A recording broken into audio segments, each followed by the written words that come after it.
Elhamdülillah, elhamdülillah, elhamdülillahi nehmeduhu ve nesta'inuhu ve nestağfiruhu ve ne'udhu billahi min şururi enfusina ve min seyyiati a'malina.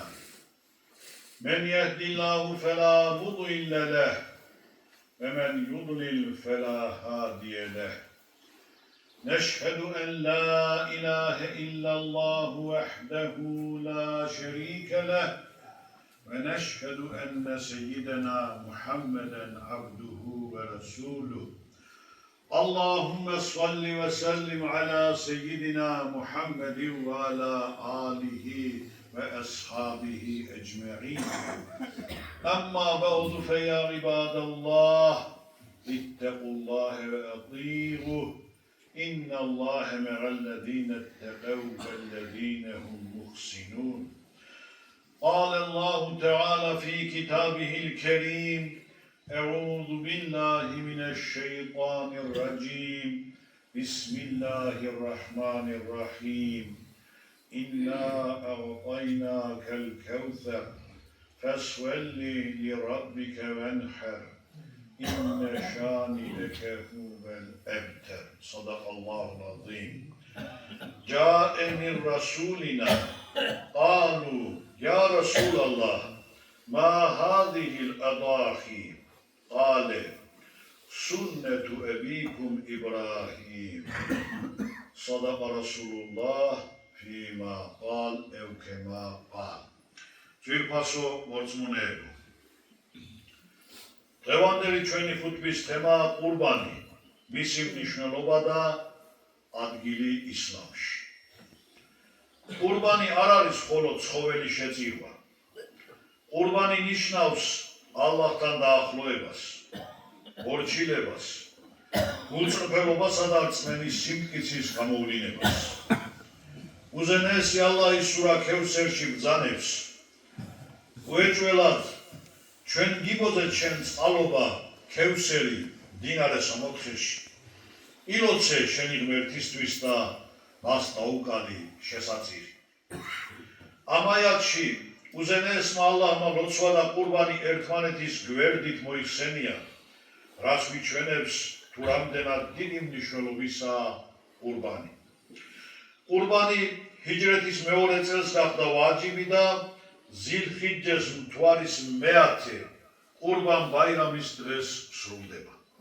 წელს 27 მაისი ზილჰიჯეს მთვარის მეათე დღე ყურბან ბაირამია. როცა საჰაბეებმა ალლაჰის შუამავალ სალლალაჰუ ალეიჰი ვესელემს კითხეს, ო ალლაჰის შუამავალო, რას ნიშნავს ყურბანი? შუამავალმა ასე უპასუხა, ყურბანი თქვენი წინაპრის იბრაჰიმ შუამავლის სუნნეთია. ანუ ყურბანი გვახსენებს იმ დიდ მორჩილებას, რომელიც იბრაჰიმ შუამავალმა გამოავლინა ალლაჰის ბრძანების შესასრულებლად.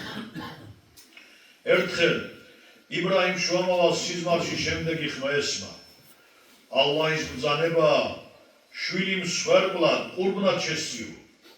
იბრაჰიმ შუამავალი შეშინდა, წამოდგა და ასე წარმოთქვა, ღმერთო ჩემო, თუ გინდა ჩემი შვილი შენ ყურბნად შეგწირო, მე შენს ბრძანებას პირნათლად უკოკმანოდ შევასრულებ. ისმაილის კარავისკენ გაეშურა. ისმაილი გამოიყვანა იქედან და ასე უთხრა, შვილო ჩემო, უეჭველად სიზმარში ვიხილე რომ მსხვერპლად მწირავდი, მას გაიაზრე აბა რა შჭვრეთ. მიუგო, მამა ჩემო, თქვენ რაც გებრძანა, მე მიხილავ მომთმენთაგან და თუ იქნება ნება ალლაჰის. ამრიგად იბრაჰიმ შუამავალი მთაზე ავიდა, ისმაილი აიყვანა, პირდაღმა დააწვინა, დანა აღმართა და წარმოთქვა, ღმერთო ჩემო, შენს ბრძანებას ვასრულებ. ამ დროს მას შემდეგი ხმა მოესმა, უთუოდ ერთგულება გამოიჩინეს სიზმართან მიმართებაში. უეჭველად ჩვენ ასე მიუძღვავთ კეთილის მქნელს, უეჭველად ეს ცხადი გამოჩნდა. ამ დროს იბრაჰიმ შუამავალმა მის წინ ანგელოზი და მისი თანხლები ხოჩი დაინახა. შვილის ნაცვლად ეს კოჩი შესწია უზენეს ალლას და შვილთან ისმაილთან ერთად სამადლობელო შუქურ ნამაზიც შეასრულა. ძვირფასო მორწმუნეებო, ყურბანი უპირველესად ღვთისმსახურებაა. ალლაის წიაღ შესმენას პოვებს არა ხორცი, არამედ ღვთისმოშიშობა ჩვენი. ყურანში ნაბრძანებია, უსათუოდ ვერ მიაღწევს ალლაჰთან ხორცნის შესაწირისა და ვერ სისხლი მისი, მაგრამ მიუვა მას მხოლოდ თქვენი ღვთისმოშიშობა. ეს აიათი გვასწავლის, რომ ყურბნის მთავარი არსი ნიეთი, უწრფელობა და თაყვანისცემაა. შეიძლება ადამიანი ძვირადღირებულ ყურბანს სწირავდეს, მაგრამ თუ გულში ფარისევლური დემონსტრირება ან ამპარტავნებაა, მაშინ ალლაჰის წინაშე მისი ყურბანი არ იქნება შეწყნარებული. ყურბნის ისტორია კი ადამ შუამავლის შვილებიდან იწყება. ჰაბილმა და ყაბილმა ორივემ ყურბანი შესწირეს. ჰაბილმა საუკეთესო ყოჩი შესწირა, ყაბილმა კი შეუფერებელი შესაწირი გაიგო.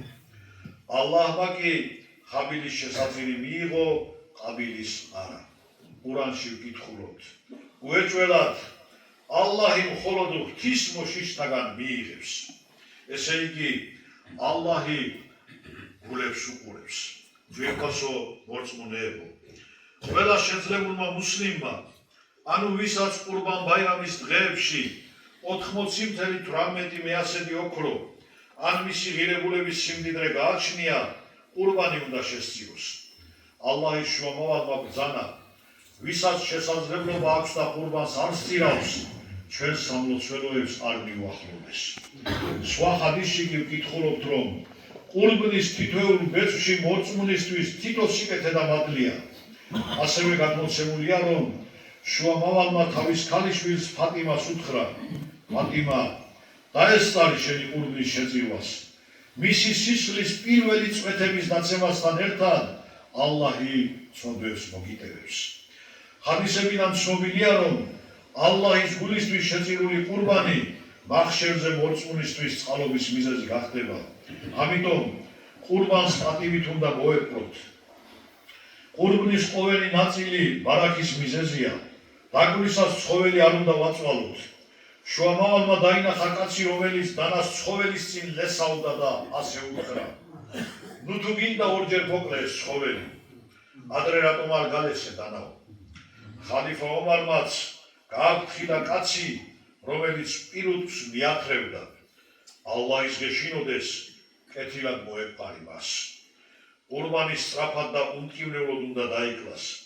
გარემო არ უნდა დაბინძურდეს და ცხოველი არ უნდა დაიტანჯოს.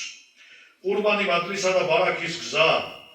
ყურბან ბაირამის დღეებში არ უნდა დავივიწყოთ ახლობლები, მეზობლები, გაჭირვებულები და ხორცი მათაც უნდა უწილადოთ. ყურბნის ხორცი რეკომენდებულია 3 ნაწილად გაიყოს: ოჯახისთვის, ნათესავ მეზობლებისთვის და ღარიბებისთვის.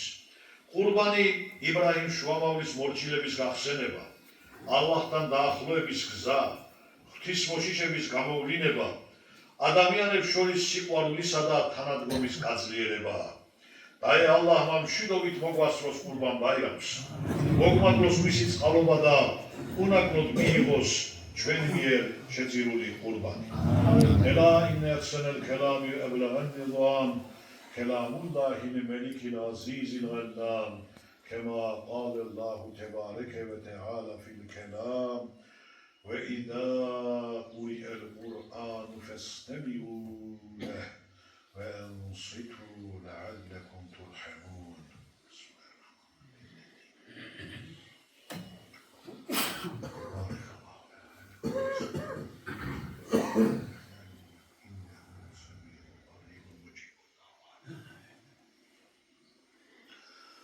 الحمد لله حمد الكاملين والصلاة والسلام على رسولنا محمد الأمين وعلى آله وأصحابه أجمعين تعظيما لنبيه وتكريما لشان الصفي. وقال عز وجل من قائل مخبرا وآمرا إن الله وملائكته يصلون على النبي يا أيها الذين آمنوا صلوا وسلموا تسليما اللهم صل على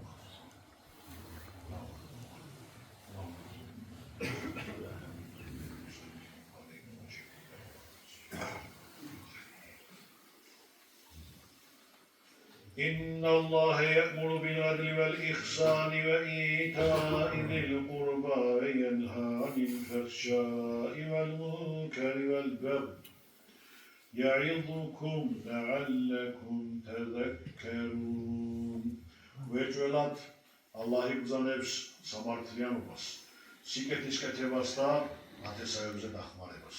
დაკრძალავს სიძვას, გასაგიცხნდებებს და უსამართლობას. შეგაგონებთ თქვენ დეგების გულისხმობა.